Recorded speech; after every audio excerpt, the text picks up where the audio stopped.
Drama की शुरुआत में हम देखते हैं कि अमोस उसकी वाइफ के क्लोज जाता है। जेड कहती है, ये आप क्या कर रहे हैं? तो अमोस कहता है, मैं तुम्हारा पति हूं, तुम्हें क्या लगता है मैं क्या करना चाहता हूं? जेड कहती है, तुम्हें नहीं पता है। जैसे ही वो अपनी बात कहने जाती है तो अमोस कहता है, मुझे पता है कि तुम किसी और के साथ सोई हो, पर मुझे कोई फर्क नहीं पड़ता।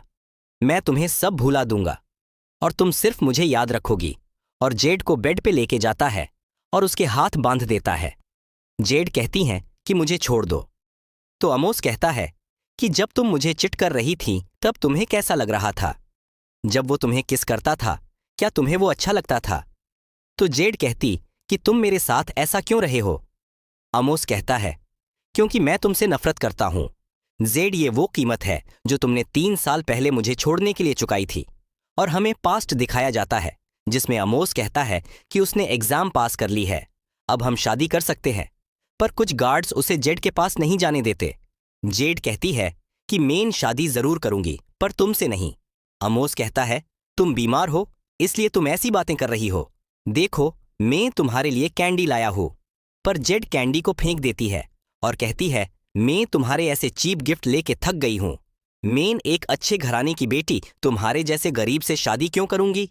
और तुम इतने बेवकूफ हो कि तुम ये समझ नहीं पाए। अमोस कहता है कि जो हमने प्यार में साथ रहने के वादे किए थे उसका क्या?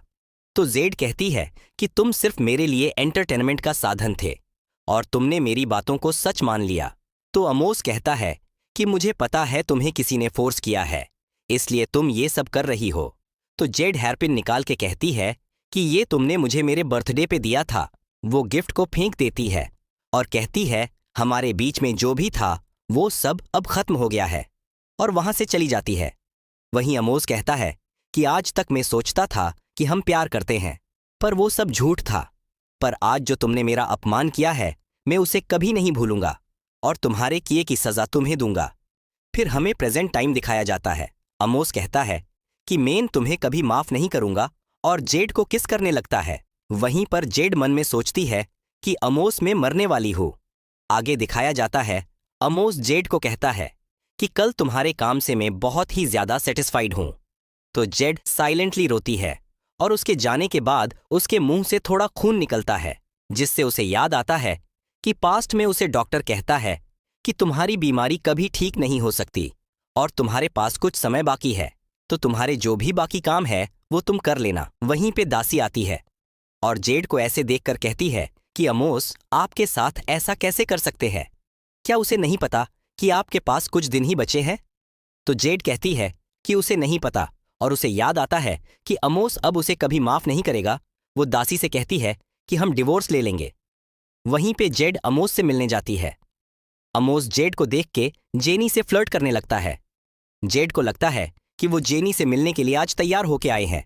अमोस कहता है कि जेनी को टी बना के दो, तो जेड मना करती है। जेनी कहती है, तुम एक नौकर होके मना कर रही हो, मैं तुम्हें मेंशन से बाहर निकाल दूंगी।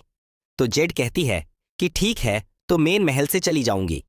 तो अमोस कहता है कि तुम मेरी वाइफ हो, मेरी परमिशन के बिना तुम यहां से नहीं जा सकती।